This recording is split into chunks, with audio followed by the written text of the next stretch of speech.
Thank you very much. First, let me just thank the Kaduna Investment Promotion Agency for the invitation and His Excellency the Governor for being here personally to receive us and be in attendance. I also want to congratulate them on the persistent investment forums that they have, because this is the first signal for any investor, whether in agriculture or in mineral resources or whatever it is, that you are focused and you remain focused on doing investment forums where you tell the world what you're doing. In terms of partnerships with state governments, it's very important when federal government designs policies or initiatives that they carry the state governors along or the state governments along. And we found this, I wouldn't say the hard way, but much later, because when the Industrial Council and Competitive Advisory was set up, we had gone off to start doing work. And it's a council that has partnership with the private and public sector. And then we had gone off and had started work. Halfway through, we realized that whatever we were doing, we would not get far without the inputs of the state governments. Everything that requires investment issues are domiciled in the states. And this is how we begged our way to go and make a presentation at the National Economic Council. Unfortunately for us, after a bit of bashing, we were accepted, and His Excellency, the Executive Governor of Kaduna State, was the chairman of that particular committee. Another committee has 5 sectors, and one is accessing finance, one to do with policy and regulation, one to do with trade to market access, another one to do with infrastructure deficiencies. So when you talk about issues to do with what the states or what federal government and states are doing when it comes to obtaining licenses and permits and land access, security, community clashes, because these are things that come with when you come to do mineral resources, or you're investing in your factories, or you're doing agriculture. The states first will have something like the investment agency, which Kaduna has state. The second one would be to have a clear checklist of the do's and don'ts. Again, Kaduna State has such a template. I know this because we've been borrowing from the template to also have repetitions or similar ones with other states. Again, to issues we do with taxations, So when all these things are clear, investors coming in know exactly what to do, where to go, and where to solicit support. And that way, some of the difficulties or the obstacles that they observe are cleared away. So the same thing with the minerals that you talked of. See what happens with the discovery that was in Kaduna State.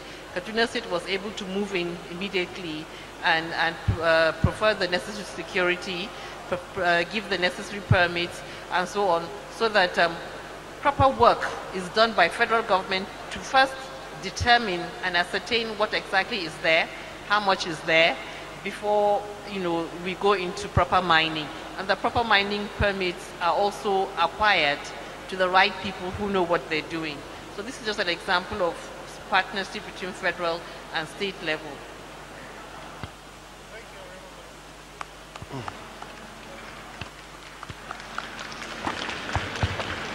Thank you, Honorable Minister. Just a related question. You talked about the improvements in the ease of doing business. And Nigeria did very well, jumped 24 spaces in less than a year, which was very commendable. But if you ask most Nigerian business people on the street, is it now easier for you to do business? Many of them will still say no. What are we doing with regards to letting people know, making people aware that you can now register a company much faster than before, that there is now visa on arrival, you can clear your goods faster? There still seems to be this time lag between the reality and the perception. How do we address that? Well, first and foremost, when the World Bank comes to make assessments on the categories that they have put on, what they look at is what you've done to change where you were to where you want to go. And this is where we have done very well, because we've had so many different initiatives. We're using Lagos and Kano State. We're talking about states, for example. World Bank uses Lagos and Kano states. But we have about 14 states who have also keyed into the initiative of the ease of doing business.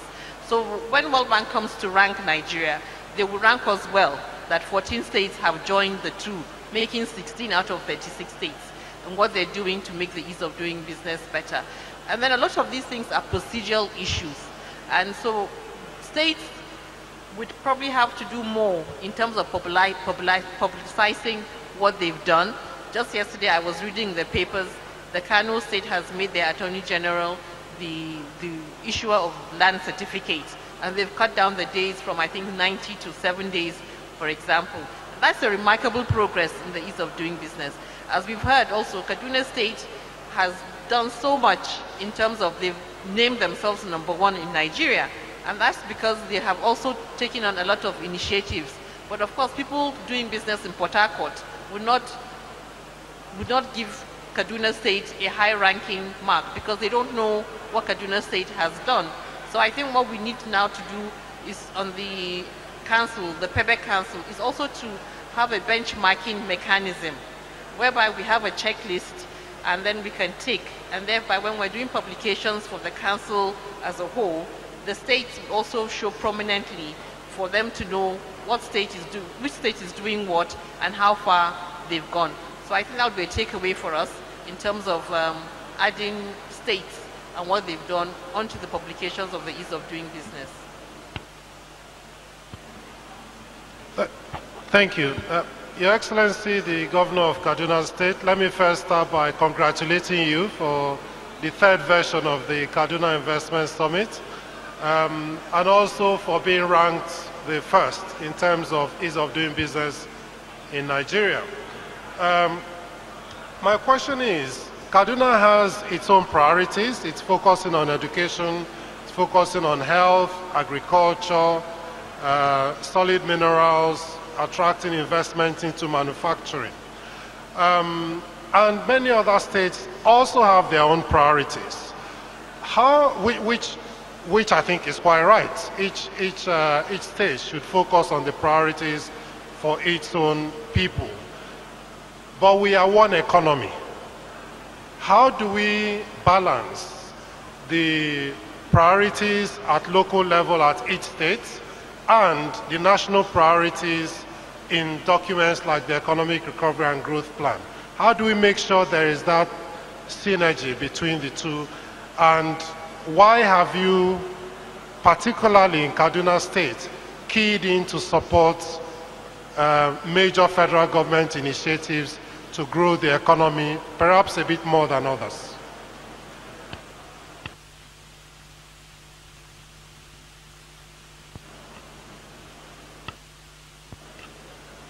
Yeah. Well, thank you very much, Joe. Honorable ministers, ladies and gentlemen, this is the only opportunity I have to speak today, so I would like to thank everyone for coming. Those that were here yesterday, thank them for returning today, and those that are coming for the first time, welcome you to Kaduna. Nigeria is a federation of 36 states, and each state has its own natural endowments. So it is only natural that various states will have different priorities based on their competitive advantages. Here in Kaduna, what we have going for us include large amounts of land, a very youthful population, solid minerals, and already a leading position in agriculture. So we began from the point of view that the key to our real sector growth is focus on agriculture, because we are the leading producer of maize, of soya beans, ginger, and tomatoes, and we intend to keep that first position. We are also number 2 in sorghum, millet, potatoes, and so on, and we intend to be number 1 in those areas as well. So we had a single-minded focus on agriculture.